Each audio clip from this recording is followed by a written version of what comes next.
Welcome back to the Racial Draft Podcast. I am your host, Michael Ford, joined by a fun little group of independent folks. Until you've been prepping that all weekend. Yeah, I mean, we're not blowing up various landmarks, but we may give a rousing speech at the end, and we may welcome you to Earth. But yes, we're joined by, from the Black delegation, Randy. Randy, what's up? Nothing much. I don't know what all these people are setting off fireworks for. My Independence Day was a few weeks ago. Yeah, and we may never be independent again. And we're also joined by the champion, Carlos. What's up? This is a weird Independence Day. I feel like the first Independence Day, was kind of centered more around tea. And I feel like we should just drink tea. I never understood fireworks. It's like, no, just drink some tea. Well, we are going to give you all of the racial draft tea this week. But if this is your first episode, I apologize. We're going to do what we do every week, and that is change the complexion of a comic book universe, one draft pick at a time via the racial draft. But before we do that, we're also going to crack some jokes. We're going to talk about nerd news, of which we didn't have a big nerd news week. We don't know if this is the final season of the America series, but it's a lot of series are reaching their end game, and a lot of rapid fire plot developments happen. People take really quickly to get from point A to point B. Inexplicably, people turn heel. Once trusted institutions fall victim to chicanery.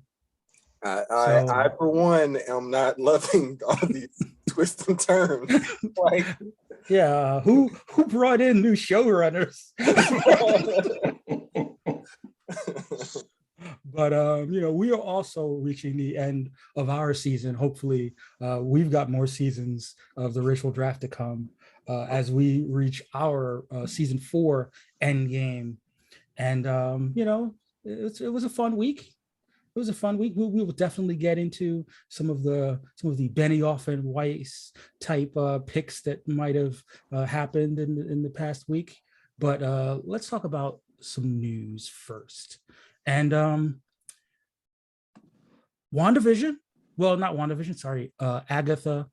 All Along, the Agatha Harkness spinoff is getting a filming start date. So that's happening. It's really happening. And January 2023 will be when principal photography will start on the Agatha Harkness series. How are you guys feeling about the actual factual Agatha Harkness television series?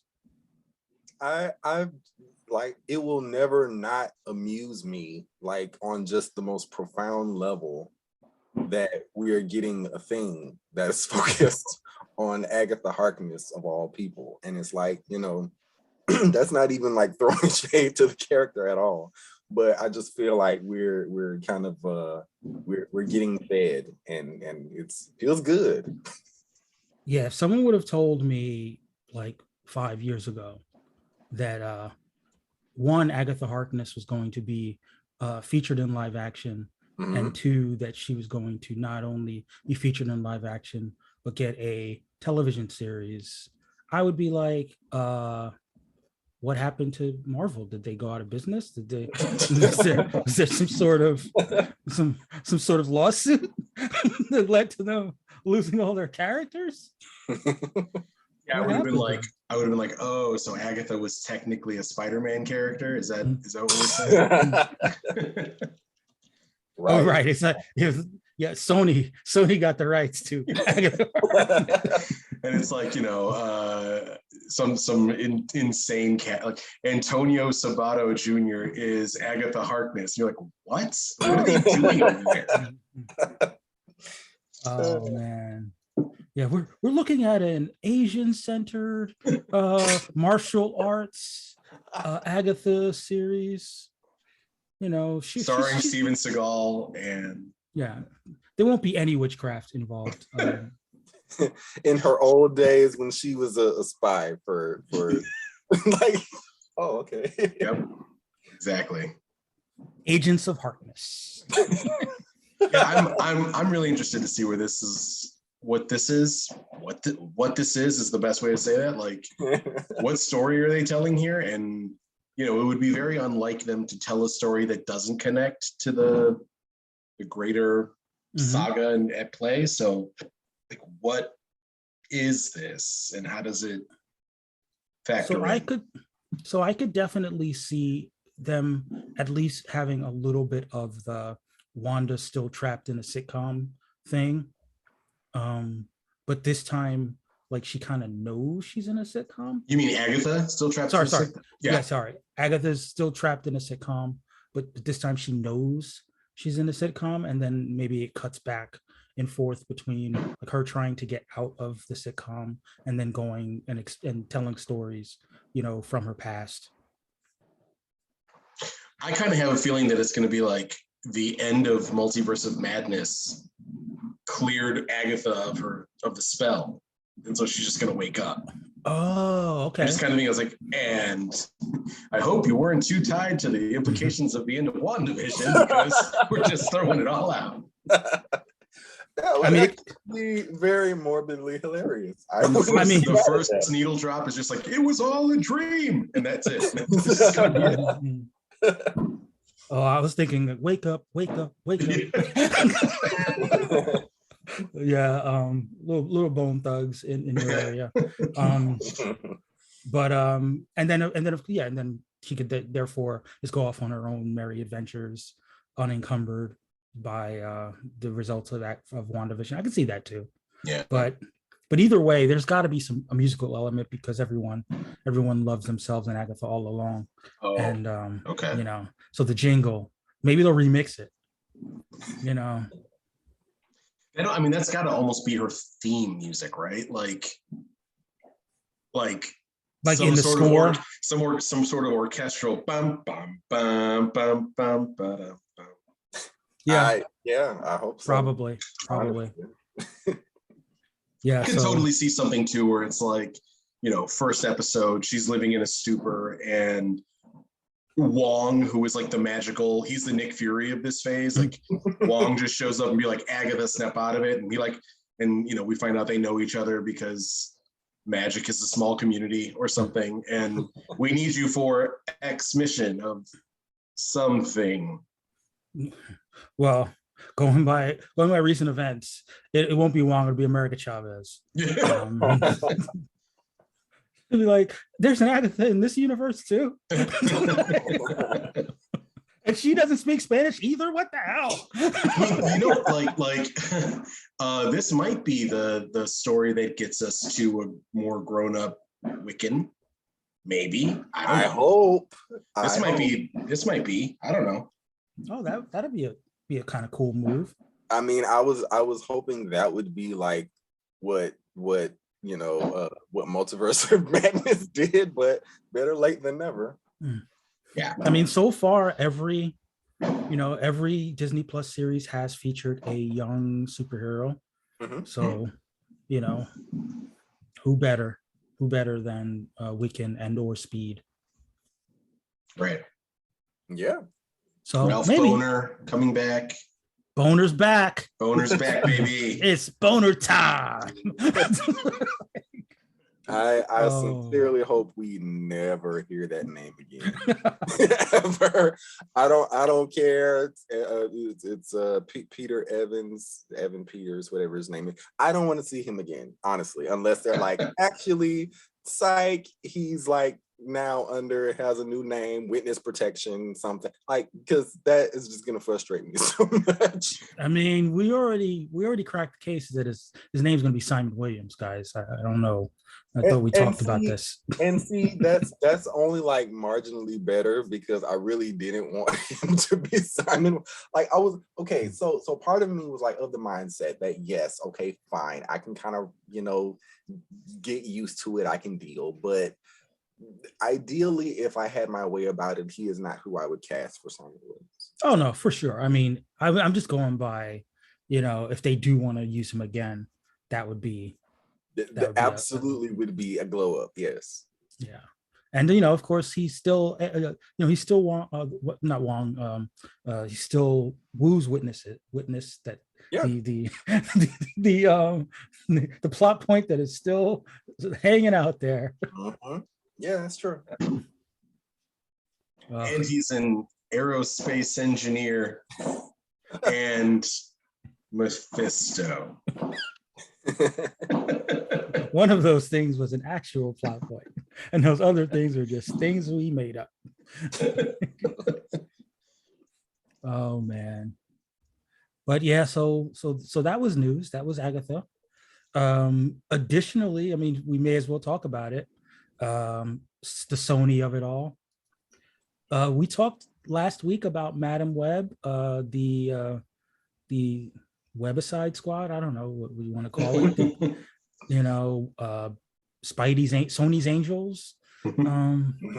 The female-centered movie of where the only person that has been identified is the titular Madam Web, but very young compared to the comic counterpart. So what we know is that there are a lot of women. Did they ever confirm that that Dakota Johnson was playing Cassandra? No. Nope, they just said she was playing Madam Web. Right. It's Madam Web. Okay. First name Madam, last name Web. Okay, that is marginally comforting. Okay, proceed. Yeah.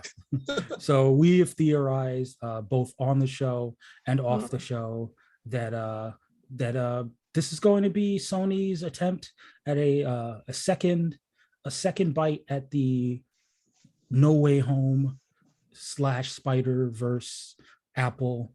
I believe that Cassandra Webb, Madam Web, is going to assemble female spider heroes from throughout the multiverse to fight against the threat. And that will allow the various actresses that have been cast thus far to be playing different versions of Spider-Woman or Spider-Woman-ish named characters. And the Madam Web is the person that brings them all together. That's my theory. I'm on board with. I think I'm on record as being on board with that as of last week, right? We're like, and she'll be Gwen Stacy, and she'll be Aranya, and she'll be like just down the list. Yeah. The one thing, I mean, I think a lot of people had been honing in on the idea of Sydney Sweeney playing Black Cat, but I actually think that I think she's going to probably be playing Jessica Drew, if only to put her in the Jessica Drew comic accurate outfit. And I don't necessarily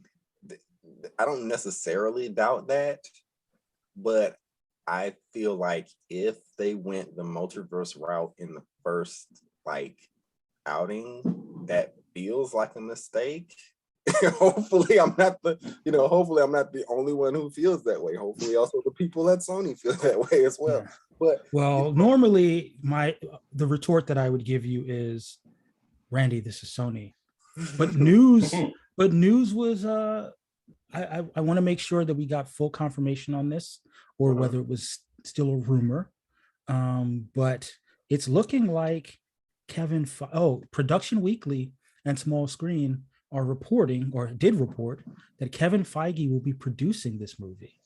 Right. So this changes things a little bit. I mean, normally they can just pull out any kind of shenanigans out. Right. And we just go Sony.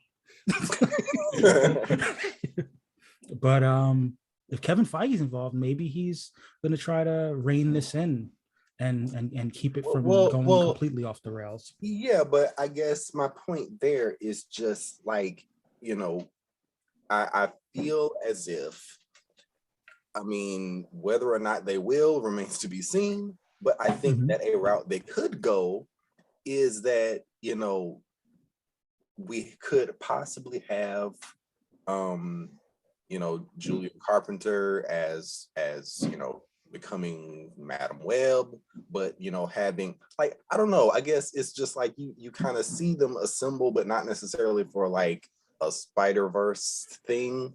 You get what I'm saying? Like you. Yes, You get but them, like, the reason that I think the reason I'm leaning so heavily towards the multiverse argument is because it allows the MCU to be involved without fully being involved, right? Yeah. It allows a mechanism by which Spider-Woman, Jessica Drew, could be in the MCU, but in order, you know, it's the Faustian bargain.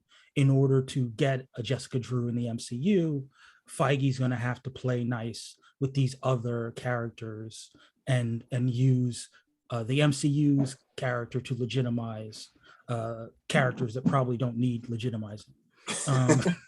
Yeah, you know, but and you know, and one more thing, and you know, multiverse is such a big buzzword. And Spider-Man No Way Home made so much money. You know, it's like 3 Spider-Man was $1.8 billion.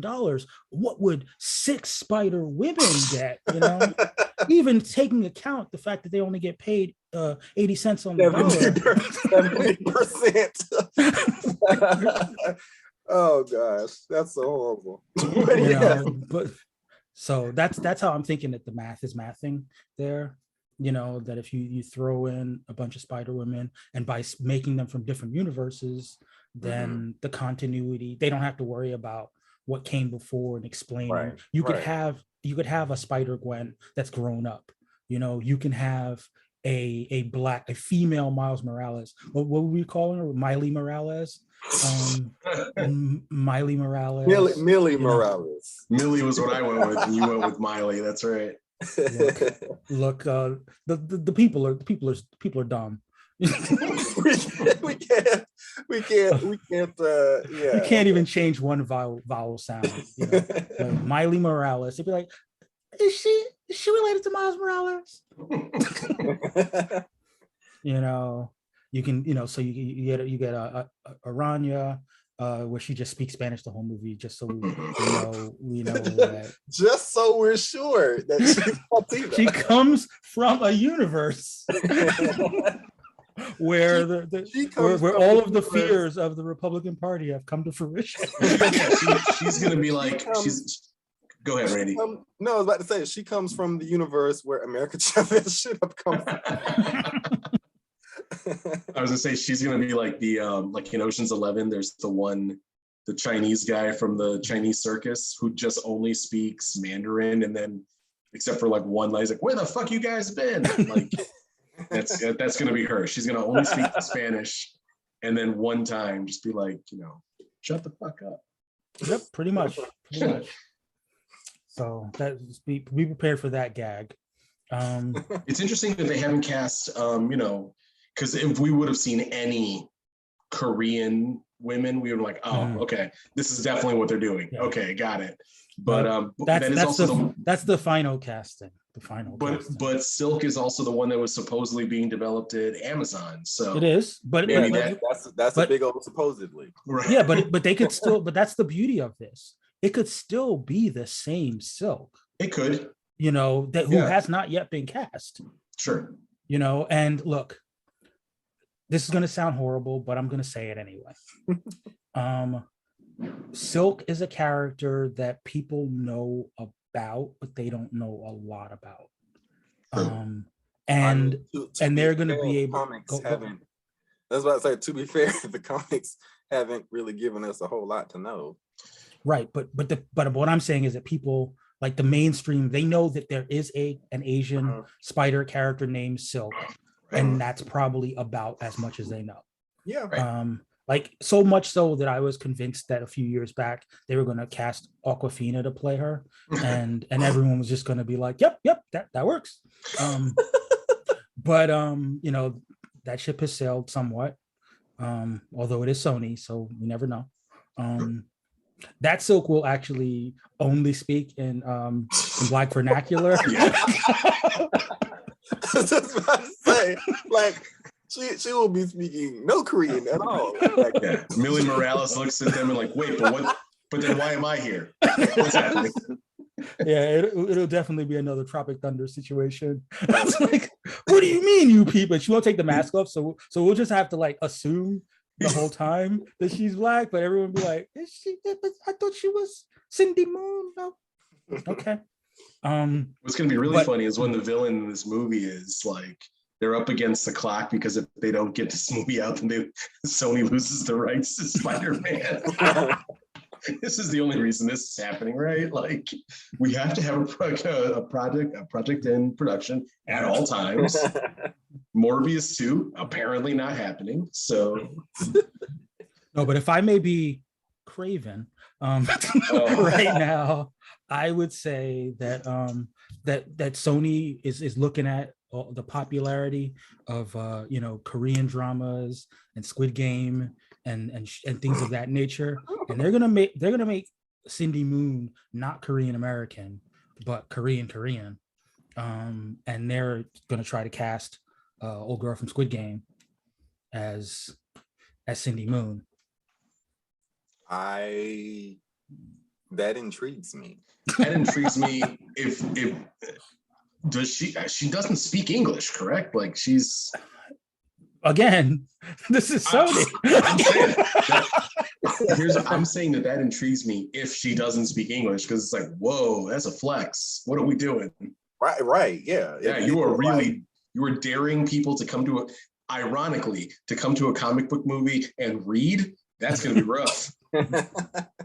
Read while looking at pictures? How will the comic book fans even know how to do that?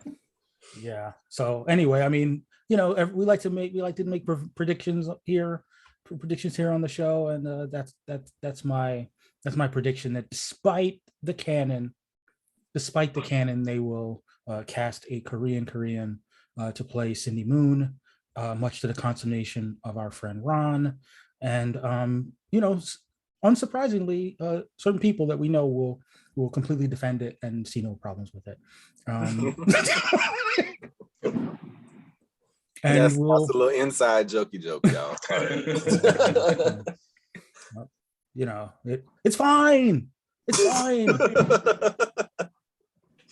You don't even. Go ahead. Go. Keep going. You don't care. You don't even care. Nobody cares. Yeah. There is one man in this cast, apparently. At least on IMDb, there's one guy who's listed as cast, but obviously with the rest of these characters or these actors, no character name. But a man named Tahar Rahim is on the IMDb page. Yeah. He also shows up on Google, but you said Tahara or Tahar? Tahar, Tahar, and then Rahim, Rahim, is listed as being in this movie. That's one man so far, but I haven't heard an announcement of that, so I don't know where that came from. French actor of Algerian descent. Shout out to the Swanamena delegation. You know, got to keep their scouting eye open. I wonder what. They do have him on Deadline. Yeah, I'm looking at it. Maybe he's going to play Moreland. Maybe the Morelands are going to be Algerian. Sony had no comment, according to Deadline. He's a good-looking dude. Yeah. He's a vampire of spiders. I could see it. Yeah, I could see that. Yep. I think one point in our group chat, we once talked about that being what you would do with like before that there was an announcement of Across the Spider-Verse. We were like, oh, that would be what you could do with the Spider-Verse sequel. Mm-hmm. True. Yeah. Yeah. So, I mean, we still need to see what they're planning with the Spider-Verse. Who knows? Maybe they'll use animated versions of these characters to promote. Well, they'll have Spider-Verse promote this movie through animated versions of all their various multiversal characters. Because we are getting a Jessica Drew in that movie, and she's gonna be black. Yeah. So that's more Sony shenanigans. Madam Web, stay tuned. Speaking of shenanigans involving Sony, Ghostbusters, they had a hit. They did that thing last year. I don't remember how much the first movie made, about 200 million worldwide. Not bad for a pandemic. Ghostbusters Afterlife, and the new one, the sequel, will be happening in December 2023. Are any of you hyped for the new Ghostbusters Afterlife? I haven't seen Afterlife yet. Oh, okay. I haven't either. The reviews of it didn't make me want to rush out and go see it. It was kind of like, if you like nostalgia, and I was like, okay, I get what I see what we're doing. Okay, I can wait for this. Well, this is going to be a perfect transition from Ghostbusters Afterlife to the next product or project, and that would be Stranger Things. Yes, the show that made people want to make another Ghostbusters movie, set in the 80s. No, in the present day, but feeling like the 80s. Stranger Things broke Nielsen streaming records. Wow. And this is even before dropping 2-hour episodes and calling it a season finale. I grew up hearing that was a movie. back in my days, that was a movie. It's like 4 seasons and a movie. They gave us 3.5 seasons and 2 movies. Good on them. I mean, I watched it. It was great. I got songs in my head from the 80s, but that's what they do. I heard there's like Spotify playlists where if you're ever trapped in the upside down, what are the songs that they'll play for you to get you out? Right. I'm like way behind. I've only seen maybe 2 episodes of this season, the last season. Okay. Not the last batch of episodes, like the whole last season. And it was like, oh, this is like real scary. Oh, like they're doing it this time. So like, I was like, okay, I can't watch this like while my kids are up. I'll have to wait because they're scaredy cats. So I understand. I haven't gotten around to it. I was on the edge of my seats watching that finale. I'm like, oh my God, no. And then it just cut to black while playing Journey. It was tough. I didn't stop believing. But yeah, so Stranger Things is winning. And Netflix really needs a hit right now. So they're happy. 7.2 billion minutes from 7 episodes of season 4. So I really just think, like you just said, Netflix needs a hit right now. But like they don't need a hit. They just need to release things weekly. Like they had hits. They've had so many hits, but everyone sees them and like they come and go. And then it's just like, okay, what's the next thing? And they come and go. Like, imagine if Stranger Things was releasing weekly. Like this would be the whole summer. Yeah, but I think that works for, I think we've talked about this before, maybe not for a while. I think with when it comes to Discovery, I think that the binge model works because someone will watch something, they'll be bored, they'll watch like 10 episodes in a row or 5 and 5 or whatever of something new that just got served up to them because they were, and then they'll tell people about it, and then it'll turn into a big thing. It's only after the phenomenon happens, because it's all available to people, that in subsequent seasons, I think that something like a weekly release or chunk releases, like, can work. We saw it with Ozark. We saw it with Ozark. We're seeing with Stranger Things, but it's still kind of tricky because depending on the week that they launch it, something, in a week, something from Marvel or something from HBO Max can come out and just kind of dominate the discourse. I mean, sure, but like, I agree with you that like the first season of Stranger Things was a complete phenomenon and it was bingeable and everyone watched it.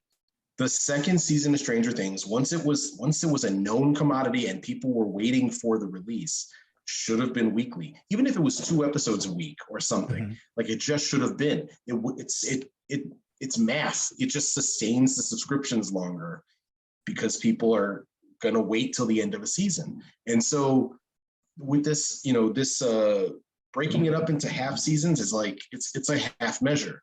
But like the next season of Squid Game, it's ridiculous that they won't release that weekly, that it's going to be just one big drop, because people will be on the edge of their seats. Right, but the only reason that we think that, and this is, well, now I'm really going to get into it. Viewer expectations have changed. A show like House of Cards, let's say, kind of falls apart plot wise if you're not just going from episode to episode. Like when you've got time to mull, we see it with the Marvel shows, we see it with these other shows, that when you actually get to marinate on a show for a week, people are more critical of them. People are going to theorize and they're going to be disappointed if things don't live up, because they've now invested months in a show. Sure. Rather than a show that was just like a shot of cocaine, it's just, you can't stop watching. You're just watching it and you want to see what happens next, and maybe you stop and then your friend has watched like one more episode than you and you're like, don't tell me what happens, but it's like a totally different emotion when that it's all there and you're trying to get to the end of it, versus everyone's hanging on the next word and everyone's waiting for the next thing to come out. And if it doesn't hit the way that it should, there's a whole 7 days of people being like, well, that was whack. What the hell? Like, I thought the next game was going to be, I thought this person was going to die in the episode, but it was the other person that I don't care about, like with Netflix, they have the advantage of, if you don't like this episode or if it's not really hitting you, just go, all you need to do is like it enough to keep, to hit play, and it's actually going to autoplay. So, if you fall asleep, then you may get 3 episodes ahead and then you're like, what the hell? I only watched 2 of these episodes. Why am I on episode 6? Oh, so many shows are like in my algorithm now, like on all of the platforms. Like, I have never seen that Amy Schumer show. I don't know what you're talking about. Why am I in episode 4 of this? I've never seen it. And that still counts to the Netflix numbers, right? So like, but you're right. They don't need a hit in the way that I made it sound. Like they're not CW, right? Like they're not like going out of business. But the perception is that they have a Stranger Things, but they need 3 more Stranger Things in order to justify the share price. We are joined by, from the Great White North, former white delegate Shaun, our FCL guru. Hey, Shaun. Hey, how's it going? Not too bad. We're still in the nerd news portion of the show. I think that was our last nerd news story. So I came in at the tail end. What was that one about? We were just talking about TV shows. Yeah, we were talking about Stranger Things. Okay. And and how it broke records with 7.2 billion minutes viewed for its first 7 episodes. That's amazing. But yeah. I think well deserved, because like this last season of Stranger Things, I watched the 9 hours in I think a day and a half. And then the moment the part 2 dropped, I just stayed up all night and watched it. I was like an addict. This is what Netflix is banking on. That crack. Between that and Umbrella Academy right now is like Netflix. You're earning your bank right now. You see, and that's the business model. You know, like I don't hate it. It's just that they have to create enough product to satisfy people's insatiable appetites. But like they're struggling with that right now because right now like they're hemorrhaging money from what I can tell. Mm-hmm. They always have been. They've always been losing money. Like this is. Yeah, it's true. This has been their business model. But the thing is, okay, so like remember in Mario Brothers, you'd get to those levels where you have to the screen is moving and you're jumping from platform to platform and the platforms are falling and you just got to keep and the thing is and don't look back. The thing is that if you were a child who had any sense of like patience, you would realize that if you hung back, you can see where you're supposed to jump. But because we were all idiots, we were all at the right edge of the screen, just waiting for the next thing. And like, maybe we'll make it, maybe we won't. That's Netflix. Netflix is like, and take this, and now this, and maybe watch this. And like, oh, you didn't like that one, and the platform falls, you know?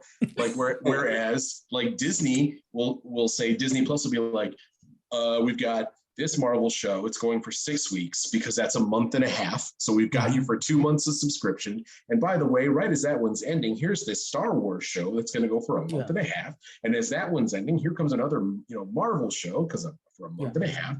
And they've always got you. If you're a fan of fandom things, they've always got you. Yeah, but they Disney's also have that IP. They've got Disney can just be like Star Wars, Marvel. Netflix has got to be like, we got to build this shit from the ground up. So here's a Stranger Things and something else. Hopefully it becomes the next thing. Whereas Disney never has to worry about that. They're like, we're fucking Disney. We put our name on something. You go and see it. It's like you've been hooked up to this crack for your entire life. Like this isn't the new crack. This is the same crack. Guess what? You're now crack to your children too. You're welcome. Right. You're introducing your children to crack. Netflix is out there with the new products. They're like, it's not stepped on. I'm telling you, it's the new. So that's what it is. And Disney, eventually Disney's like, price of the bricks going up. But always. Yeah. And but you're right though. The other piece of it, and this is what like people who are in the content business, like, well, we're not in the content business, we're more like in the content hobby, but people in the content business love the fact that shows come out weekly because they can talk about them weekly. They can put out blog posts about them weekly, and they can, they can keep fan interest going for those 7 days between drops. Yeah, it's Netflix, not just a 24/7 news cycle; it's a 24/7 entertainment cycle. Yeah. But with Netflix, you've got to sort of build up and then create content around the binge. And it's a lot different than creating content around a weekly drop. But that's sort of why they're doing like these big name shows, right? Like Avatar: The Last Airbender, they're trying to do live action version of that. One Piece, they're trying to do they're trying to do some that are like really well-known names. True. And and maybe this is where we're seeing the creative limitations of what when they try to develop their own IP versus just acquiring someone else's.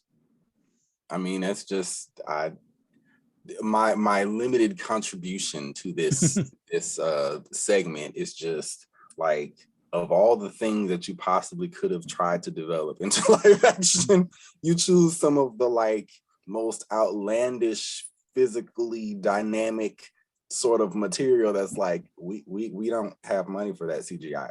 We can't do that. So I was just thinking, like, off that, like, we're gonna get into comics. What's that Mark Millar guy doing? Like, was that your entry into comics?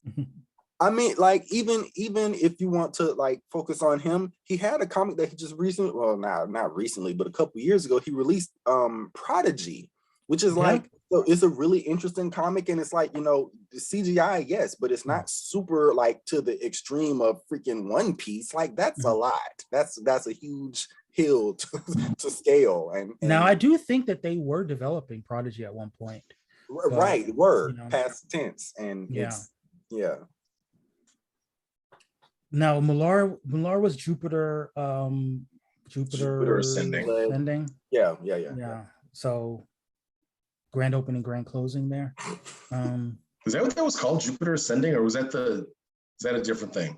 That's what I always that's what I always get confused of. The one Jupiter Ascending Monkey thing. Jupiter Legacy is Jupiter's the Millar Legacy. project. There we go. Okay. Jupiter, wasn't that the Wachowski siblings? Is that Jupiter Ascending? With the Channing Tatum and with the dog man, Mila Kunis. Right. Yeah. Right. Okay. I think I said brothers. I meant the sisters. Yeah. Yeah. All that is to say that Stranger Things, you guys should watch it. It's good. Squid Game and season 2. I'm sitting back. I'm feeling so bad because I have not seen a single second of Stranger Things, and everybody's like, "You're missing out. It's so wonderful." I'm like, I mean, you're missing out. It's wonderful. But, right? Yeah. I think that first season is really, really special, and I was not a big fan of seasons 2 or 3, but they're Me too. fine. Yeah, they're fine. Season 4, like the 1 or 2 episodes that I've seen, it's like, this is good. Like, this is really okay. good. They're back. For like, me, season 4 is like the sorry. I haven't watched I was gonna say season 4 pays spoil off it. the promise of season 1, you know? Oh, like that's season 1 is awesome. brilliant, and you're like, this could be something amazing. Season 4 is like, yo, the amazing has arrived. Yes. Sorry, it's been so long. 100%. I agree. But this is not a Stranger Things podcast as much as I might want it to be. But we are into our racial draft business. That's right, into our racial draft business. The complexion of the comic universe is being changed. And it was I'll run down the picks for this week for those of you who want the fast rundowns. We start with Kraglin from the Latinx delegation. We continue to the Penguin from the Jewish delegation, Bane from the East Southeast Asian delegation, Iska the Unbeaten from the Black delegation, Harvey Dent, Two-Face for the multiracial delegation, Dante Pertuz Inferno for the Native American delegation, Siegfried from the South Asian delegation, Booster Gold from the white delegation, Dawn Star from the Polynesian delegation, and Ra's al Ghul for the Swana Mena delegation. Let's get into it. We will start with Kraglin. You talked about Kraglin at the end of last week, but talk about it again for the people who are just tuning in, Carlos. Kraglin's going to be in a movie. No, I talked about it last week about how Kraglin kind of is.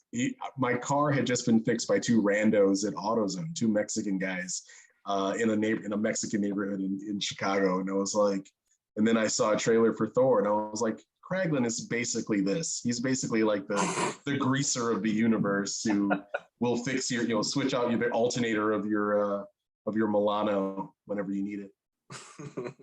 And he's in a movie, and it's coming out soon. Fair enough. This guy who's up by like 200 points is out there chasing 10 bonus points. Well, the people with 1 day left are sitting at 55.5% approval rating for Kraglin. So just so you know, it's okay. Chasing those 10 bonus points, didn't get those 20 bonus points. Yeah, that's fine.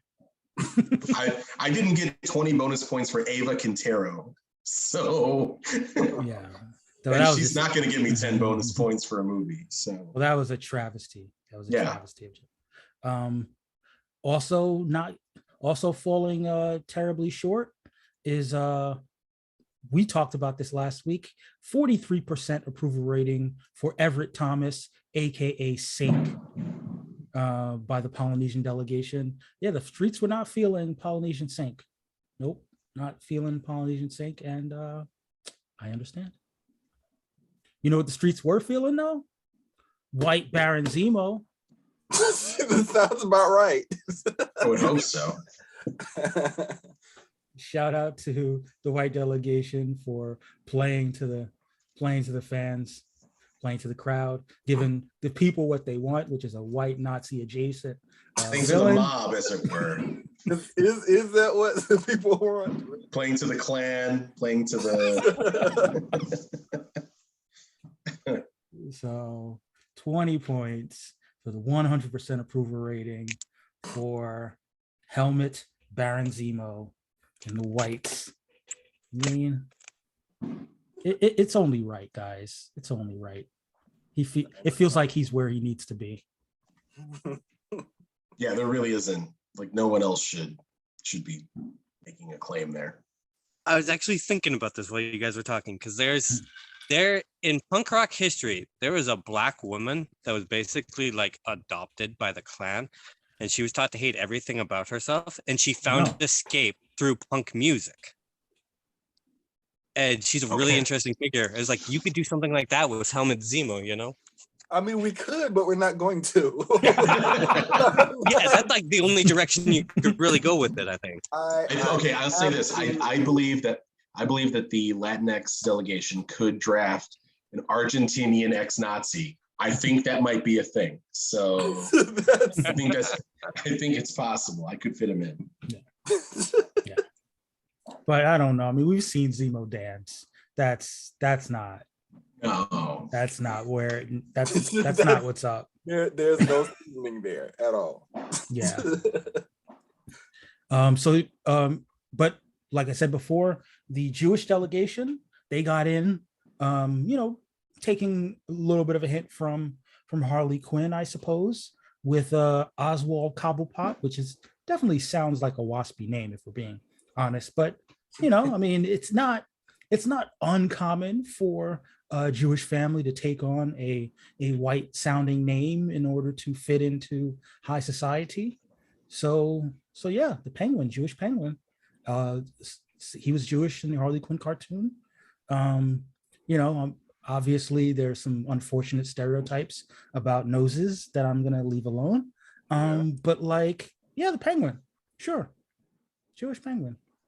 In the Gotham series, there's an episode. I only watched like 4 or 5 episodes, so it's got to be in one of those where you meet Penguin's mother, and she talks about how their name was Kubbelput, and they were like Austrian or something, Austrian immigrants, and then it got anglicized, or he anglicized it maybe when he was coming up.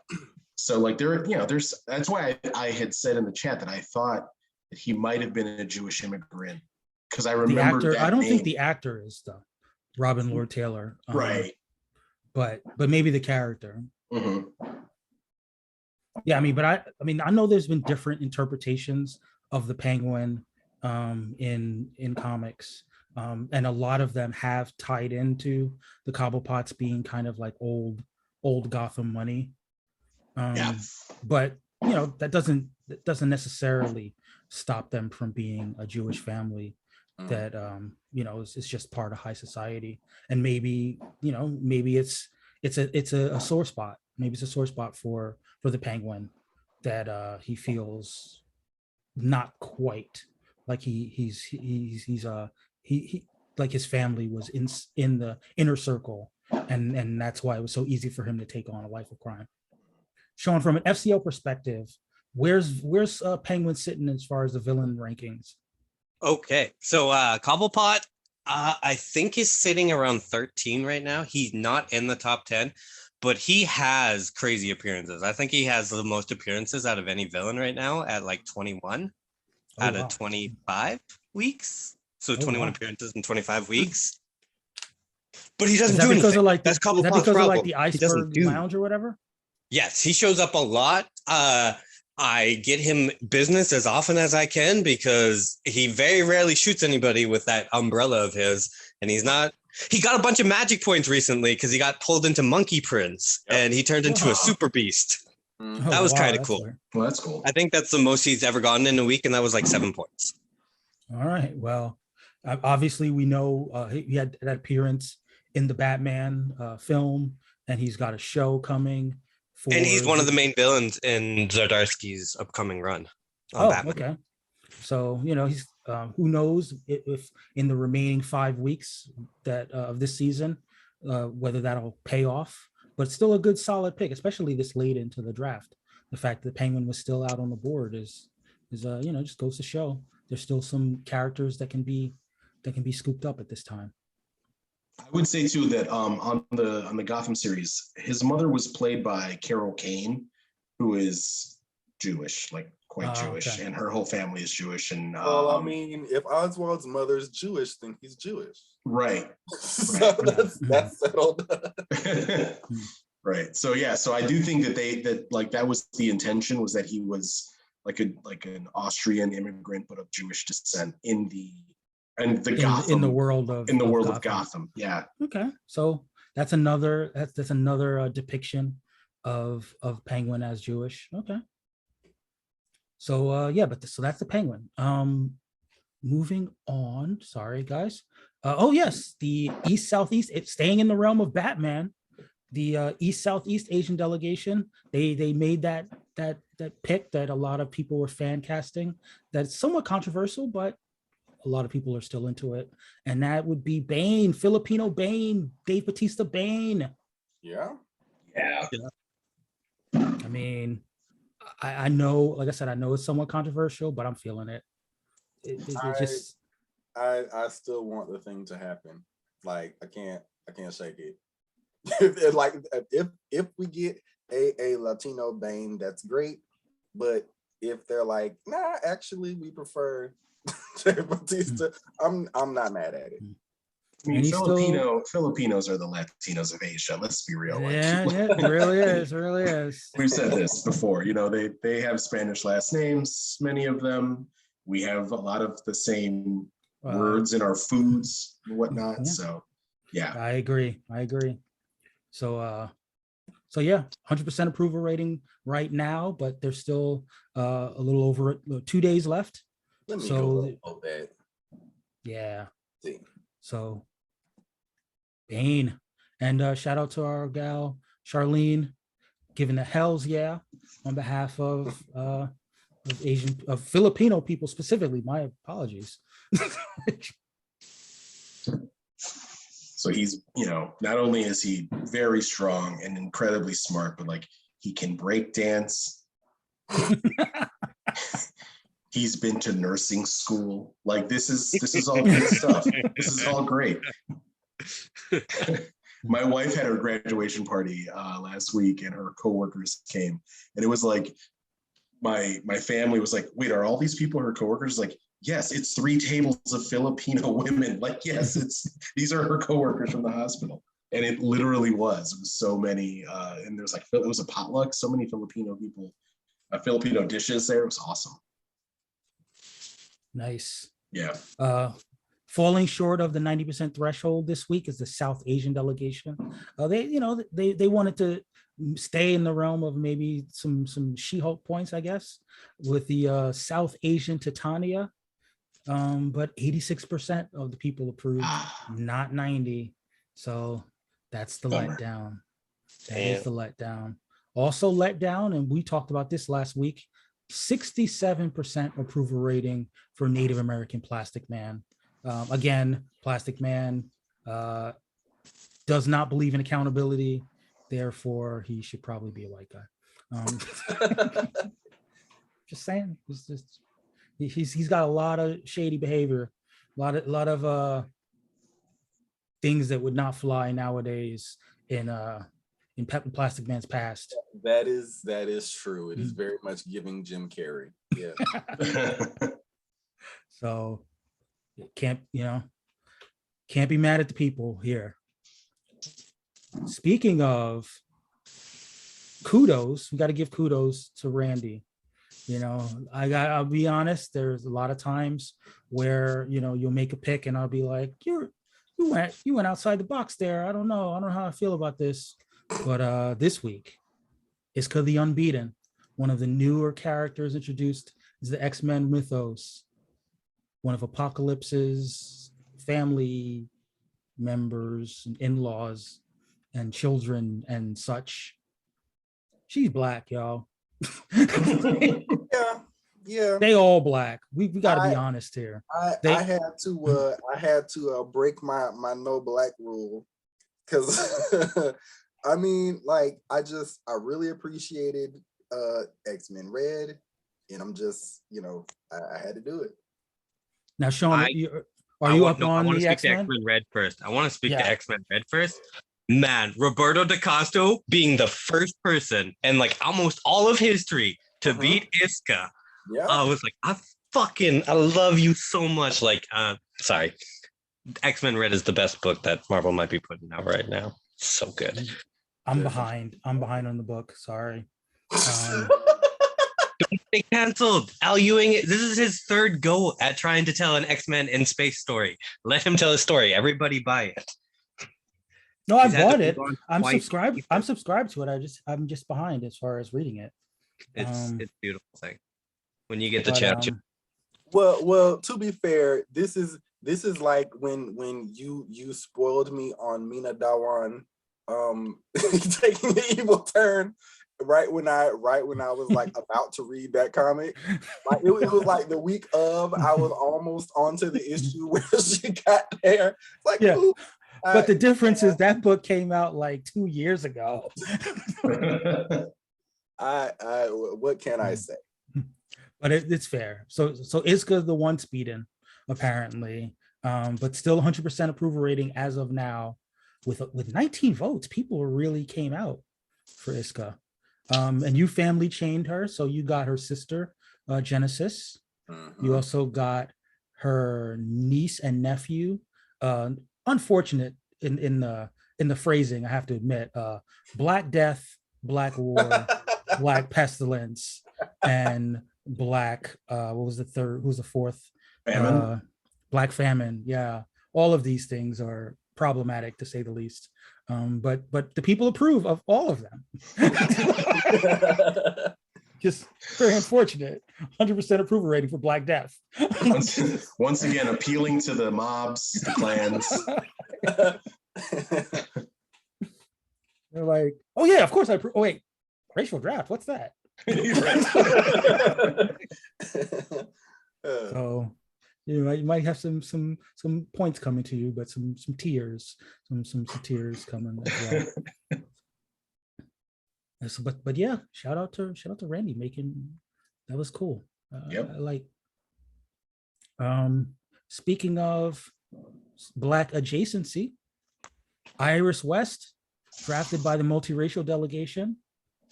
92% approval rating for multiracial Iris West.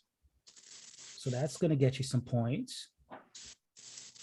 Congratulations.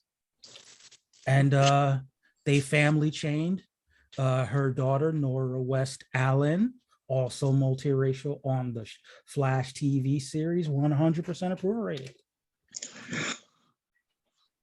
Question: multiracial, like, obviously the Latinx division is winning, right? Like, you're just killing it, I'm assuming. Just based off past history, but where's everybody else kind of sitting? Yeah, you know what, I can do a quick recap right now of where everyone stands. I'm not going to do the thing that I normally do, where I say like who's in 10th place and go down and I'll just read off the scores. So the Swana MENA delegation, they have 515 total points, but we do FCL points and then we have bonus points as well. Mm-hmm. So 515 total points, 233 FCL points. The Polynesian delegation has 483 total points and 261 FCL points. The white delegation has 774 total points and 625 FCL points. The South Asian delegation has 873 total points and 517 FCL points. The Native American delegation has 749 total points and 396 FCL points. The multiracial delegation has 884 total points and 547 FCL points. The Black delegation has 950 total points and 616 FCL points. The East Southeast Asian delegation has 929 total points and 517 FCL points. The Jewish delegation has 663 total points and 510 FCL points. Say the Jewish one again. 663 total and 510 FCL. Okay. And the Latinx delegation with 1,290 total points and 940 FCL points. So yeah, they are running away. I believe. Let me make sure they have more FCL points than any other delegation has total points. If I'm following correctly, it's the top three are Latin, Southeast Asian, and then the Black. Yeah. Because we got 1,900, and I think the Black was the highest of the 800s, which also includes the multiracial and the South Asian. So it's pretty tight. It's a pretty tight race. All these like bonus points and stuff, you're doing a really good job of just handicapping Carlos. Yeah, the bonus points are killing me. Wait a second. My guy. You can get bonus points whenever you want because you oh yeah, poor baby Carlos. He's only you have 350 bonus points, sir. World's smallest violin. I have no. But he's not like undefeatable. Like in the last couple of seasons when it was like stuff, he was just nobody came close. Nobody came close. Well, look, like, the real problem is going to be next season. Because I don't know if you heard, Sean, next season, every team's going to get a Batman. Every team is going. We're going to break multiverse rules, and every delegation will have a Batman to play with. So that's the equalizer. But like, what kind of Batman? Are they all having Bruce Wayne, or are they all getting? Yeah, they're all getting Bruce Wayne, but they get to like create a backstory and create like fan art around their version of Batman. But so everybody gets a Batman to start, and then everyone has to draft. Like you get a Batman, you get a Batman. Yeah, you all get Batman. So the reason that's important is because currently Batman has 361 points. Yeah. Let me look at my AKA more points than I have him at 459 right now. Yeah, because I think you guys were from like the beginning of the year, and that's crazy. 361. That's crazy. The thing is though that like I also spent $1,100 on Batman, so. And the season before that was $11.99. You just have to imagine that I would have spent $1,100 on another character who would have gotten me. $1,100 on Wolverine or. And I understand. Not to brag or anything, but despite how much you spent, you and I still keep on. We're pretty close neck and neck. Like my rating has fluctuated a bit, but I'm not as far behind as absolutely. Yeah. The battle for second place. Randy. Next week when Thor comes out, I will get I'll get points for Thor, Star-Lord, Nebula, Groot, Kraglin. Do I have any others? I think that might be it. I think that's it. I'll get bonus points for them. That'll be a nice day when that comes out. Yeah. Well, I think I just ran down the fact that that Randy's charting for potentially 500% approval ratings. Mm-hmm. So that's I nice. know. Yeah, that's Yeah. 100 points. Yeah. Don't not that is not a reason for you to go in there and downvote. I listen, I upvoted all of those picks because I was like, yep, those are Black people.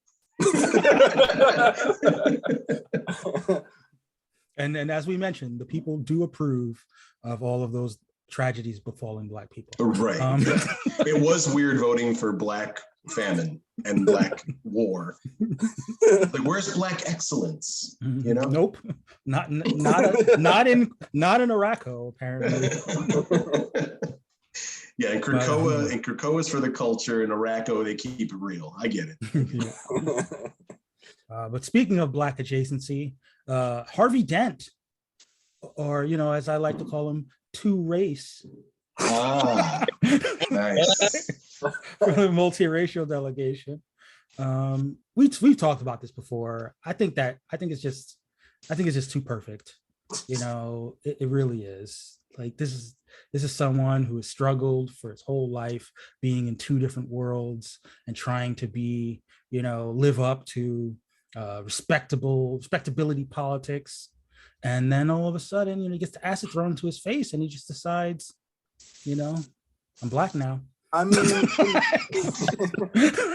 I feel like instead of like falling into the acid or something like that, I think he's he's at a biochemical company and he falls into the thing and like it recombines his DNA to remove the Black side of his heritage. So like one side is just totally white now.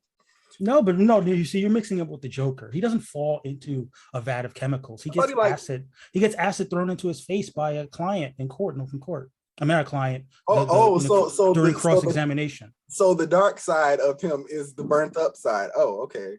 That's not problematic at all. Okay.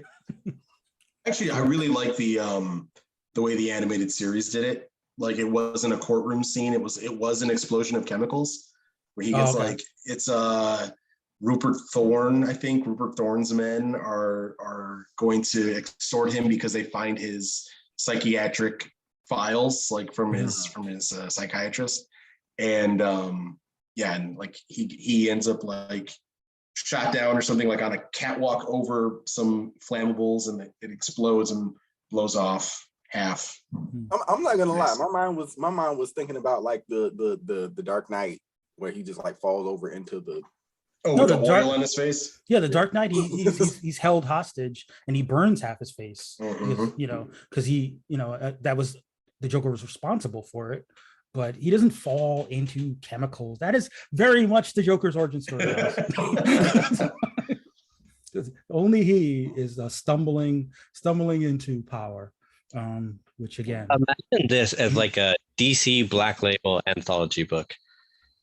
Multiple creators from different cultures get to write a Two-Face like anthology, but the only thing is you have to have each side be a different ethnicity.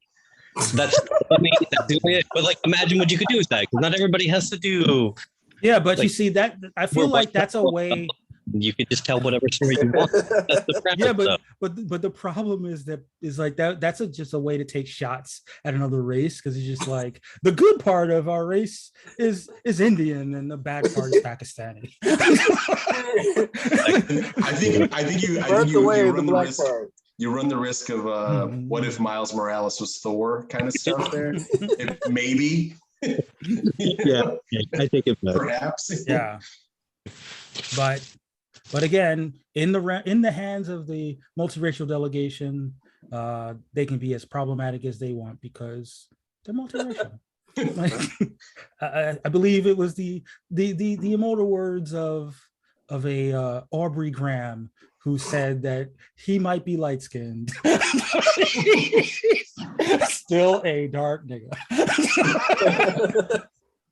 and I feel like that's the spirit of Harvey Dent. That's what we're looking for from multiracial Harvey Dent. I would pay twice the amount of admission if I knew that Harvey Dent said that in a movie. I'd be like, here, I'm buying 2 tickets. It's just worth it. It's just worth it. When Barack Obama was an up and coming state senator in Illinois, my friends and I used to like see his face in the newspaper and be like, so he becomes Two-Face, right? Like we're all in agreement, because for us, like it was always just clear that animated series Harvey Dent was biracial. Like he didn't look like Bruce Wayne. He was drawn a different way in a different style. So, and as it turns out, it's actually kind of more consistent with like the way they drew Italian mobsters on that show. But you know, I feel like it's in the same realm of like when people thought that Lex Luthor was black. It's like the same animation style. It's just like the, you know, it's just like just little drop of melanin in the white character. It's also like they gave them lips, which not every character has, you know, like, there were, it was, you know what, if it's not the way they drew black people, it was definitely the way they drew Italians, and that's still racist. Like, well, we're not going to talk about Sicily and their tenuous connection to Africa. Right. But 100% approval rating though for Two Race. 100% approval for that pun. That pun alone. That's a good pun. All right, that's a good pun. 100% approval rating for Black Krakoa. It's a Randy's Revenge. Correct. Randy's Revenge. Randy racking up the hundreds. We have talked our shit about Randy and his drafting strategy, but now is the time for the last laughs. Krakoa. The Krakoa who laughs. Oh my gosh. I mean, I'm not gonna lie. I'm kind of sentimental about Krakoa. Like I hate that there was not really room to like draft on the main roster, but I was like, okay, I'll try to, you know, pay homage. Krakoa is one of the most iconic things I think you've added to this whole, like, the entire endeavor that is the racial draft. Well, you also got 100% approval rating for Black Araco, and I feel like that's even more correct. Because Araco was about that life in the way that Krakoa is. I mean, like, the fact of the matter is, from my first strategery behind drafting Krakoa was like, hey, they use all these gates to get around. That's got to count for power points, right? And then it's like, actually, that's the fun part, does it? So, but you know, still worth it. Yeah, I think that was the most creative Brian ever got. And like, no. And I was like, oh, well, why? He's like, well, because things that are normal don't score. So we're just gonna make it a normal part of that culture. And I was like, all right. You know what? You've got your reasoning. Good creative flex. I still think that if not the Black delegation, the Native American or the Polynesian delegation could also draft Krakoa and have it work. Yeah, definitely. Had my Krakoa backstory ready to go for 3 seasons now, but just can't get to that pesky island. I mean, you know, you had to make that move for Kraglin. I understand. Wait, Krakoa was off the board when I took Kraglin. Oh yeah, he was. Yeah. He was. That was last week, right? Exactly. But you know, with the good comes the bad. So you got your 2 100% approvals for Krakoa and Araco, but you did not get 100% approval. You got 66% approval for Vega Superior, Black Krakoa the third, and Black Krakoa Sinister. 66 for the first 2 and 33 for Black Krakoa Sinister. The first 2 were about that life. The last 3 were like, I don't know. Right. Yeah, like, I mean, I figured they probably wouldn't be anyway, just because they were like kind of monstrified characters. Not really like, you know, you couldn't really artistically portray them in a way that was like, hey, actually, they kind of, you know, I can kind of see it. Like, no, they look like Swamp Thing, Man Thing, or something like that. So yeah, I figured as much. Plus, their stories weren't exactly, Yeah, as riveting as the other two. exactly. The next pick, this one was interesting because I haven't seen this character in the books for a while, and that would be Dante, aka Inferno, Dante Pertuz, aka Inferno, one of the Inhumans that might have made it, but he didn't. But he didn't. He was in a couple of the Marvel Risings. I have no idea when he's last appeared. Sean, can you help us out on the FCL It's tip? been years ago. Bad. I don't think he's shown up in a couple of years. Like, Yeah, it's been years. I don't think so. Yeah. It's unfortunate he was an Inhuman when it was like you do not want that attached to your name. Yeah. Yeah. Maybe he'll get the Jin blow up. Get the Jin glow up, and he'll be a Jin human. And he'll make a return. Well, to be fair, if anybody was going to get that glow up, I think that it would make sense for Dinesh Diol, aka Grid, who is actually like Indian. He's actually South Asian.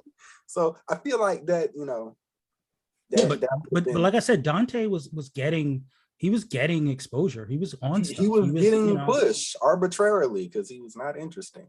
But yeah.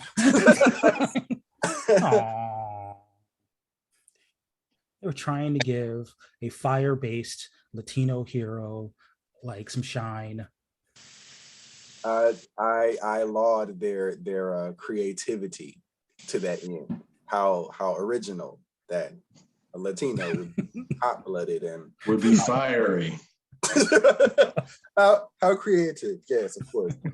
But I mean, it was very much like I don't know, whatever. We're not going to get off into the Inhumans conversation. Forget it.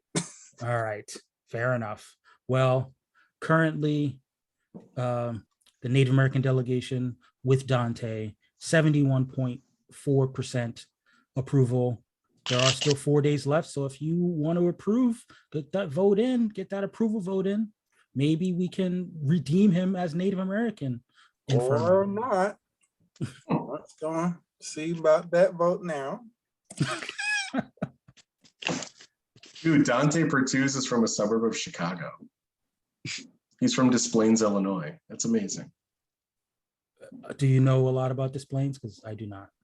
Des Plaines is like, yeah, it's like one of those suburbs that's so close to Chicago that it's just Chicago. Like, you're like, oh, I'm in Des Plaines.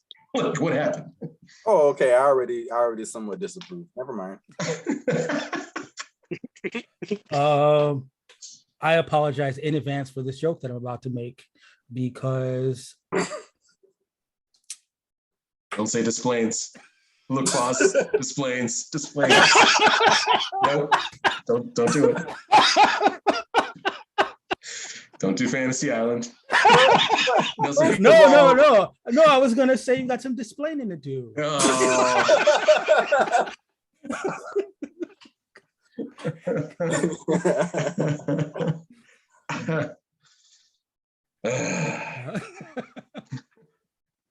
Sorry, guys. It's a choose your own adventure. Which racist joke should you make? But it ends up in the same page. It doesn't. I mean, you explained Displains, and I was just yeah. It was right there. It was right there. Yes. It was his desplanation. That's what it was. Moving on to the South Asian delegation. You are, as our FCL guru, tell the people about Siegfried. Sean?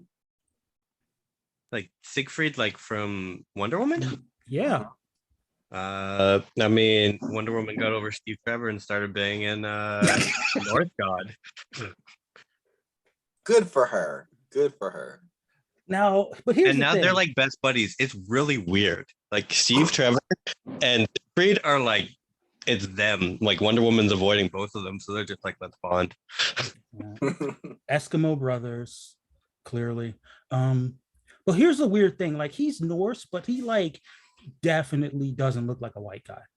Like, he's brown. He's real brown. Yeah, he doesn't look Norse at all. No. So I mean, frankly, I've always been of the mind that it's kind of fun to imagine that like the deities are sort of separate from you know, like they're not necessarily creations of the people who worship them. So like, you know, sure. they don't have to necessarily be a Heimdall is the whitest of them all. It doesn't have to be that, not really. I agree. So the South Asian delegation went ahead and got them Siegfried. You know, obviously extra bonus points for being a good looking man. Correct. I could not find art of him not looking hot. Yeah. Like very, it was also going back to Heimdall though, the guy that is watching everybody and keeping track of all the races before they make any moves, you don't want that guy to be white? That's some white as shit. I mean, that's fair, but at the same time, I feel like you don't really say no to Idris Elba. Like, yeah, that's true. I mean, yeah, but like the idea of Heimdall is like the neighborhood watch for the entire universe. Like he sees it, he does nothing about it, but he sees it. Right. He sees it and he doesn't snitch. I think that's fair. Like, I could see points were made. Points were made. I think I've been swayed. I think I've been swayed. I could see if he was on some like George Zimmerman food. Like, oh, what are you doing here? Like, why did you say something, Heimdall? Because I ain't no snitch, Frigga.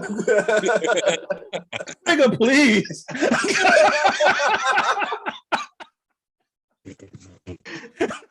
You're welcome for the name of this episode. And title the episode already. Frigga, is you taking notes on a criminal fucking conspiracy? Oh man. Oh man, and we go from that joke to White Booster Gold. White Booster Gold. On one hand, Booster Gold is absolutely a white guy because he stole some technology. He appropriated technology so that he could go to the past and pass himself off as a superhero. And even after people found out he did that, they were like, "Nah, it's good. You're all good. You can still play with us." Upward into superheroism. They're like, you've broken so many laws of time, space, and larceny, but you know you're white, so it's all it's all forgiven. On the other hand, Black Booster Gold in Legends of Tomorrow was cool as hell. It again, you don't say no to Donald Faison. That's the rules. And see, this is one of Gordy's best picks, in my opinion, because he's like, "Oh, did you guys think you were gonna get him? No, he's ours. Thank you." Yeah. Donald Faison's my ass. Yeah. This fan cast must be Zach Braff. Like it just has to be. I continue to remain flummoxed at the fact that there is still, with only 4 picks to go, there is a very prominent white character that absolutely should be white that has still not been drafted by the white delegation, with still 4 picks to go in the supplemental draft. And it's amazing. It's amazing that I don't know if they're just, resting on the laurels that nobody else wants this character, but it's amazing to me that I think I know who it is. Finally, I think I got it. But I'm shocked. But we shall see. We'll see how it plays out. But currently, the people, probably led by Randy, are not feeling White Booster Gold. Not feeling White Booster Gold. 72.7% approval rating for White Booster. That's too bad. Hey, Grandpa, I need you to make me a Twitter account so I can log into it quickly and vote for something.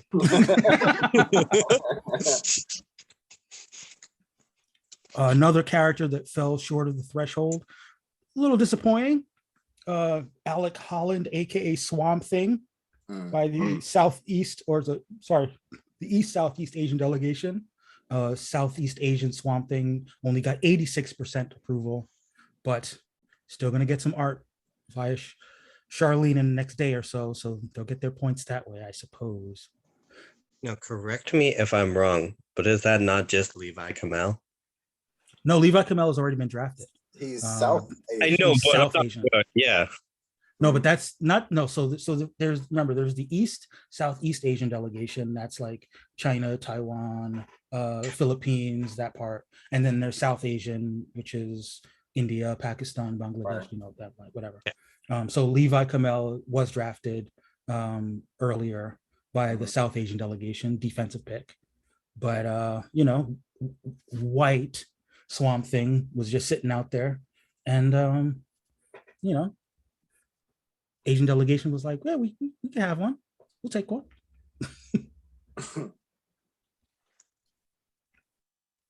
Speaking of appropriation, we're all familiar with the character of Dawnstar, yes? Yeah. Yep. Well, for the listeners who may not be, I'm not. You guys are gonna help me out with like the names. So, Legion of Superheroes, 31st century. There was apparently a planet that was. Were they abducted or did they come? I think they were abducted, right, Randy? I do not know. Yeah, so there was a nation of Native Americans who was taken to space, and they settled on a planet. Yeah, it says here that they actually that they settled it, that they was not like yeah, but you know, history is written by the winners, so right. They may have colonized it. Yeah, I mean that's basically what they said. It was like it's colonized, born on the planet Starhaven, a planet colonized by Amarants from Earth. And then early in the colonization of that planet, the colonists were bioengineered with wings and the ability to survive in space without oxygen or, you know, protection from the rigors of space. Yeah. So, I mean, we've talked before about how a lot of the stories for the Polynesian delegation and the Native American delegation can be somewhat interchangeable. So it's not a, you know, it doesn't really break the character to have what's the name of the people again? Hold on, it says, because like it just says that they're let me see, dang it, where I just saw it. My God, this computer is slow. I know the planet was called Starhaven, but I don't. Right, I don't think it was. I don't think it says it here, spells it out. But yeah, the people from Starhaven can also be people from the islands instead of you know. Well, it says here the Amarins, which I'm assuming is just like American Indians. Right. Yeah. According to Wikipedia, which is sacrosanct, of course. Yeah. Yes. It was given to us by the gods. Her people are the Anasazi Indians. Okay, yeah, that rings a bell. Which is a word that comes from Navajo. So there you go. Okay. Well, no challenges thus far by the Native American delegation. The Polynesian delegation. So far, I think that 100% approval rating. But see, I should have known better than to check the DC wiki because they suck at updating things. They really do.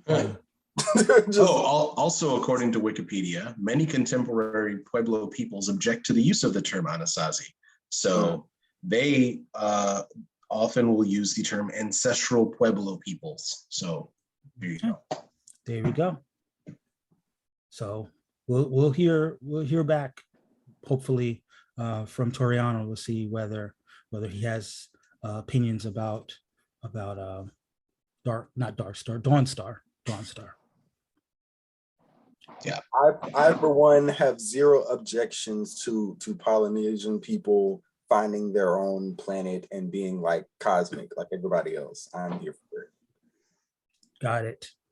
What I heard was he wanted all Polynesian people to leave the planet. That's Yeah, so tell him your ass, man. As soon as you said it, Randy, I was like, and that's why they should have Silver Surfer. It makes so much sense. Yeah. No, I mean that I agree. That's definitely a character that needs to be targeted next season. I know the Polynesian delegation has drafted Silver Surfer before. Mm-hmm. They need to do it again. I mean, the only reason why I would argue for like possibly South Asian, like somewhere either East, Southeast Asian or South Asian, purely because the name of his planet, Zen-La, is like it's a combination of the word Zen and Shangri-La, which are both kind of like Asian, concepts and stuff. But other than that, yes, again, I am here for Polynesians expanding their horizons, as it were. Yeah, I feel you. But again, that's a season 5 concern, because in season 4, Silver Surfer is white. He's white. It's not silver so much as he is white gold. Yeah. We call it rose gold. One character that did not hit the threshold, and I could have told you that as the minute he was drafted, John Henry Irons was drafted by the Jewish delegation. If he was John Henry Silver, maybe, but not 63% approval rating for Jewish steel, and that's how the ball bounces sometimes. And that brings us to the final pick of the round, of the supplemental round, and that is Ra's al Ghul. Despite all the Liam Neesons, despite whomever else, North African Ra's al Ghul, Swana Mena delegation. Yep. I like that. I know that there's some controversy because, in some of his early stories, he may have roots in East Asia and then spent a lot of time in North Africa, where he established his name and his ties to Islam and all that iconography. But I think it's just cleaner if he's just North African right off the rip. I mean, to be fair, they wanted to like slip in all of the scary Asian. Yes, they wanted all of the Orientalism. They wanted like all of that. That's all exactly what this is. They were like, wait, is there any way that we can make them like martial arts and mummy? Yeah, this is what I refer to as the Agrabah problem. Like, where is he from? Oh, it could be China, it could be India, it could be Tunisia. Like, those are completely different places on Earth, guys. You understand? He's like, which of those do you find scarier? Yes, exactly. Depending on where we are in terms of our phobias, which to be like, to give props. That is exactly what they were saying in Iron Man 3. Yes. That's what they were saying, was like, he's all of the scary things. Aren't you scared of how many scaries he is? Like, and that's Tony what made Stark him so brilliant. Yes, that's what makes it brilliant. Yes. So you heard it here first. The Mandarin is Ra's al Ghul. I mean, kind of. But taken back by the Swana Mena delegation. If you're gonna demonize a people, demonize this one people. I mean, if he is the head of the demon, is he not? If you're gonna demonize somebody, it might as well be the head of the demon. Yeah, right. Exactly.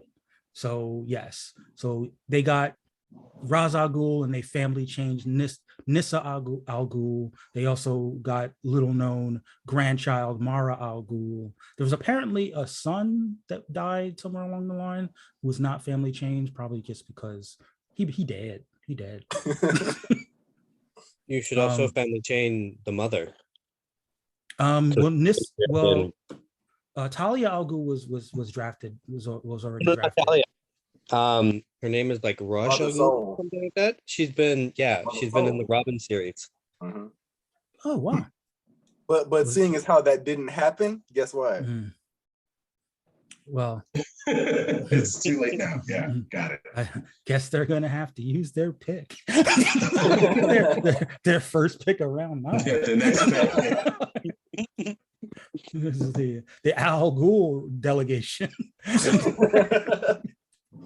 Yeah, I mean that makes sense because Ra's al Ghul those are Arabic words. Like, yes, it's never made sense to me. Like when in the Batman Begins, when the red herring was Ken Watanabe, it was like, no, like this still doesn't make sense. This still doesn't make sense. No, you're right. It doesn't. They're just like, do we have to cast a person from that part of the world? Where's the Rock when you need him?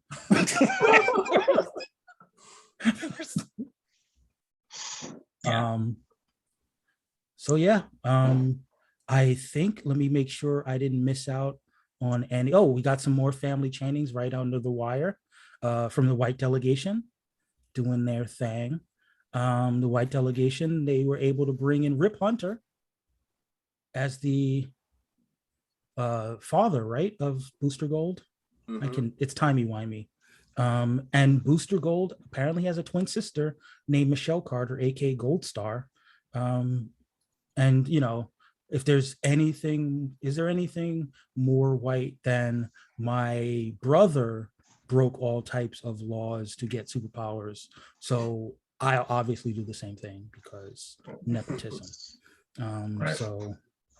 So yeah, I mean, it tracks. I know you don't fully approve, Randy, but in your heart of hearts, you gotta think Booster Gold is he's running full tank of caucasity. I gave the pick. I liked the tweet. And then I voted my conscience. That's what happened.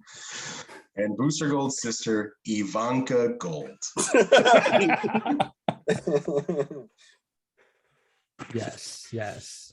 But so Shaun, I mean, I should have been leaning on you more for FCL analysis, but this is the supplemental draft where like the FCL scores aren't really that relevant. But like, just kind of overall, as someone who's been, helping us with the FCL scoring, what are some of the characters that you think were some of the best values by the various delegations This week? just in general? Just in general. I mean, okay. Let me pull up my DC stats. I got them right here.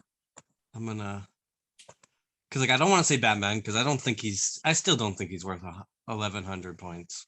So, Well, like, I'm gonna say like some of the people who are killing it this year, who I wouldn't expect to be killing it, like Wally West. Wally West is destroying right now. So is Aquaman, Arthur Curry, Aquaman. Nubia is a great pick this year. She's kicking Harley Quinn's ass. That's pretty good. Those are 3 for 3 for the black delegation right there. Wow. Yep. I talk a lot of shit about you, Randy, but Randy, you killing it this year. Killing it. Finally. And then like, does anybody have Ghostmaker right now? Yeah, Ghostmaker is the Southeast Asian delegation. What a great character. He just does so much shit. I love him. Yeah, he's head of Batman Inc. now, right? Yeah, so he's getting the book. I understand why Talia was drafted and not Raish, because Talia is doing really good this year. Raish is dead, but I think he died during the scoring season, so you at least get a character development. Oh no, but he was just drafted. He was drafted. Supplemental is no FCL points anyway. Oh, no FCL points at all? Okay. Yeah. So That's why he was just sitting there on the board versus Talia, who is alive and kicking. Well, I think Who all the else? big ones Randy got. Like I'm looking at it, I'm like, nobody else is doing surprisingly well. Cassandra Cain. Somebody got fucking Cassandra Cain yet? Because if not, man, Cassandra Cain's also Southeast Asian delegation. Good. Because like Yep. she's still. Does anybody have Stephanie Brown? Yep. Stephanie Jewish Brown delegation. is the Jewish. no drafted by the Jewish, but traded to the multiracial delegation. Okay. Okay, because she keeps slipping in and out of the top 10, and she's actually doing better than Cassandra. So That's crazy. like the Batgirls should have been like at the front of everybody's list. Like you go Batman, you go Robin, you go Batgirls, and then we look at other characters. Yeah. Well, they were drafted fairly high, I think. I remember coming on at one point, Cassandra Cain had not been drafted, and I think the season was about to be over. And I was like, this is insanity. I do feel like Cassandra Cain went relatively late. Yeah. Cassandra Cain and Stephanie Brown kind of went close to each other, if I'm not mistaken. Maybe. I mean, I think the part of the problem was that other than Toriano, there weren't really a lot of people that were going to try to square that circle of Right. Hello, Gordy. Make your move. I mean, yeah, like, so Cassandra Cain was the supposed to be 82nd character chosen, so that puts her in round 9. I mean, like, I personally like was not really aware of her presence. I don't read a whole lot of Bat books. I was reading Batgirls, and I think that was like it. But even so, again, that I couldn't have even come up with a backstory that made that one work. Stephanie Brown was 58, was picked 58. So that was 6th round. Stephanie Brown went before Barbara Gordon. Yeah. But one pick, one pick before Barbara Gordon. It was around the same time, basically. So top 3 appearances at DC are Batman at 84, Dick at 47, and then Barbara at 42. Batman and Dick are number 1 and number 2. Barbara Gordon is sitting at 10th. Oof. Barbara Gordon but that's because a lot of her as much points as I can. I mean, a lot of her appearances are as Oracle, though, where she's just kind of, running point on the computers. Yep. She's not out there accumulating points like, if she's in the fight. But still a good character. She's still got a movie coming next year, this year. Can't remember. I won't buy it till I see it now. Because now it depends on another movie coming out. Does it though? Because that movie might never come out. You know what? I was thinking about it. You just referred to it only as Flash. It's the gritty reboot. It's the rated R Joker version of Flash. But no, if there isn't one scene where he flashes somebody, I mean, oh no. on top of everything else, do we really want to add that on top of everything else? he just runs really fast to choke random people because their Parcheesi board was not to his liking or whatever. and then he goes and he hides in the Speed Force because remember, we can never find him. Right. Oh man, You laugh to keep from crying. seriously, It's so funny. I mean, at this point, do we even need a Flash movie? Can we just let's just pretend that the movie came out. Just have like all the things happen and then have the characters just refer to, like what happened with the Flash. And then they were just kind of know, If they were smart about it, they would make Peacemaker season 2 something that rewrites the timeline. Here's the thing. We're going to get the Flash movie, though, because no matter what, it was never the Flash movie. It's going to be a Batman movie. Right. No, but if it was a Batman movie, they would have already put it out. It's about Batman. What I'm saying is if it was movie. really a Batman movie, they would have put it out already and cut out all the Flash parts of it. It's still enough of a Flash movie that they can't cut the Flash out of it. It's three versions of the Flash at least in this movie. Like, and Supergirl. Am I tripping to just say release it on HBO Max? I mean, they had plans for Blue Beetle and Batgirl and them to be like on the back burner on HBO Max. Yeah, but they didn't spend $250 million on those movies. And David Zaslav does not. How much of that are they expecting to get back though? Any amount is more than they would get if they put it on HBO Max. Yeah. Like I honestly think that their strategy, and it's not the dumbest strategy. Their strategy is if they can put it on HBO Max at any time. You know, like, so they might as well wait for, you know, the sliver of time that Ezra's not in the headlines, like some like 30-day window where Ezra hasn't tried to kill somebody, 15-day window, and put it in the theaters, and then immediately, as soon as Ezra resurfaces, all right, well, now it's on HBO Max. I mean, in a flash. It's like a flash mob is what it is. and honestly, like, we're talking about it, but what's so sad about it is I feel like they're counting on the public kind of not really putting their money where their mouth is and not really caring as much about the horribleness of it all. And still, it's a superhero thing. So that's what I'm saying. I think that when the trailer, like, they'll have a trailer, right? Yeah. Like, it's gonna be a trailer that doesn't have the Flash in it. It's gonna be a trailer that's just it's gonna have a lightning bolt. That'll be fine. It's gonna have like what we associate with the Flash, but then it's gonna have a whole lot of all the other characters that are in this movie.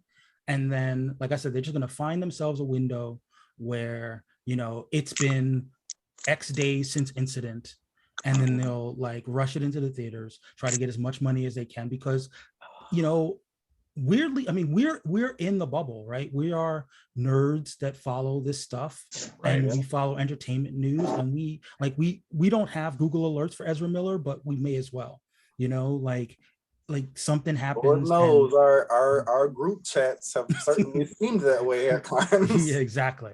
But the average person, they'll be moving on to the next thing, right? And if a movie comes out, they'll be like, yeah, wasn't there somebody with like controversy? I don't know, whatever. It's the Flash, and it's Batman, and it's Supergirl, and it's whatever, and they'll watch it, and maybe they'll make the money back, maybe, especially worldwide.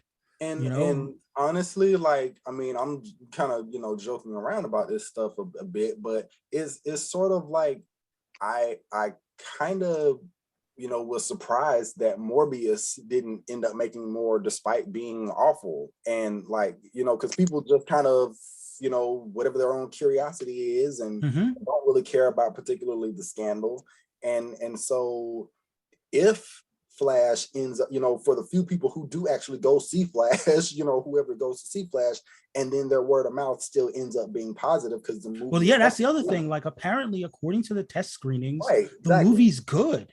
Right, exactly. So that might, Yeah. So now you're just dealing with people like drawing a moral line, like, and being like, I'm not going to see this good movie because I have an objection to, an actor. Like, yeah, but couldn't they just like be like, listen, we race band Supergirl. Don't you want to support that? They could do that. I mean, and then they're like, oh, let's put the cultures against each other. Arguments will be made. And I feel like it really sucks that we even have to have this conversation, but arguments will definitely be made. They're like, okay, well, fine, we're going to try to give it a try, and, whatever. And because everybody wants to have kind of their little moral high ground or have their own little soapbox and stuff, but they also want to see the cape fun, like, don't want that part too. Yeah, I mean, they just don't want to feel icky when they do it, right? And that's the, I think that's the tightrope that Warner Brothers wants to walk. Like, they want to find that. Listen, I follow the NFL, so like I already know how this game is played. They're like, people care, and then their teams in the playoffs, and now they don't care. Like, like this is this is how they play the game. And I think that's, and if it backfires, if it gets up to the release date, and within that month, Ezra is leading 12 state manhunt or whatever hunt, you know what I mean? Like, then they'll be like, well, I guess our hands are tied. I guess we will have to come up with plan F. I whatever, mean, Army Hammer was discovered at least contemplating cannibalism. His movie still came out, and he was still in said movie. Right. Exactly. And he was not the star of the movie. Not edited out, so I mean, gosh. but I mean, it sucks because this is about bigger things than this is more important, honestly, than a movie. Exactly. Like it theoretically, lives are in danger. People have been hurt. People will potentially be hurt in the future. And, we would like for action to be taken to help the people who are in need and prevent people from being harmed that are endangered. Yeah. But unfortunately, this does touch on our nerd space, and it leads us to have to speculate on what a $1 billion property is gonna, how they're gonna proceed. I wish that we could separate the two and not, but this is just the world we're in. It's just, and you put up a picture the other day that showed, or maybe it was a retweet of Blue Beetle, Supergirl, and Batgirl, all of whom will be Latinx, eventually. And I was like, I'm so psyched for this, except that 2 of them are dependent on a movie that may never be released. So we have to get this movie out to get to that point. Yeah. And I don't know how you do it, because you're going to have to push this movie. If the movie's coming out, there's going to be press for this movie, and that it'll never be the star of the film will not be pushing the movie, and so the co-stars will, and they won't be able to talk about the star of the film, but they're going to be asked about it. It's going to get awkward. It's going to be a very awful situation. Right. The questions are never going to go away. Right. They got to get that Andrew Garfield money where he got paid to lie for a year. There is no movie coming out. Wait, that's too far of a lie. Wait, hold on. Yeah, they need to, whoever Tom Cruise's PR person is, Tom Cruise was able to go all around the world and never get asked about Scientology. That's the gold standard for a press tour. I mean, the bottom line is you want to talk to Tom Cruise again. You want that access. So you'll but it's like, oh no, the woman who's playing Supergirl, who I've never heard of before, may never talk to us again. Guys, I just figured it out. I just solved this. You know what they need to do? We're thinking that they need to do reshoots to take Ezra out of the movie. But what they really need to do is they need to do reshoots to put Deadshot into the movie.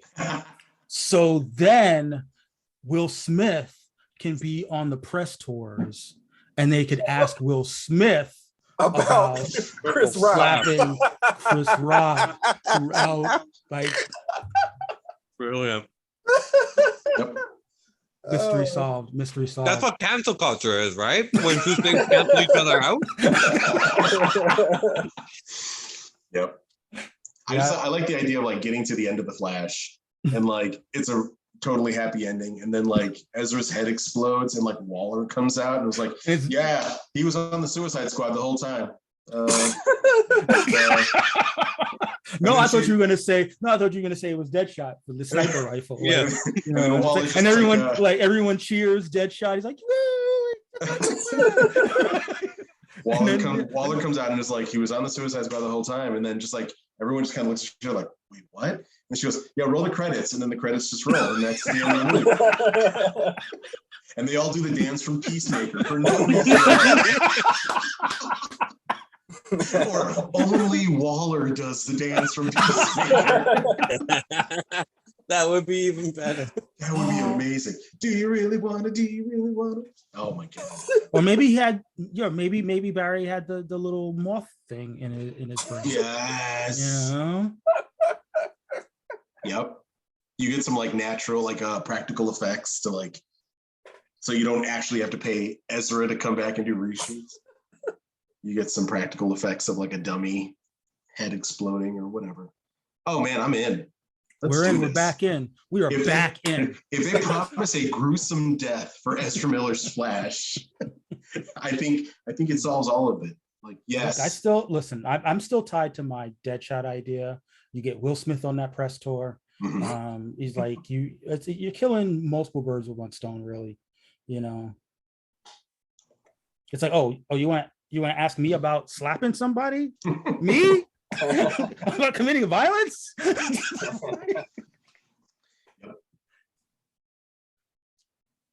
think we did it, guys. We did it. We you're welcome, WD. You're welcome. Once again, we've solved it all. And yeah, that's probably where we should leave it, guys. We're not going to get better than that. So if you're a fan of what we just did here, you're as depraved as we are.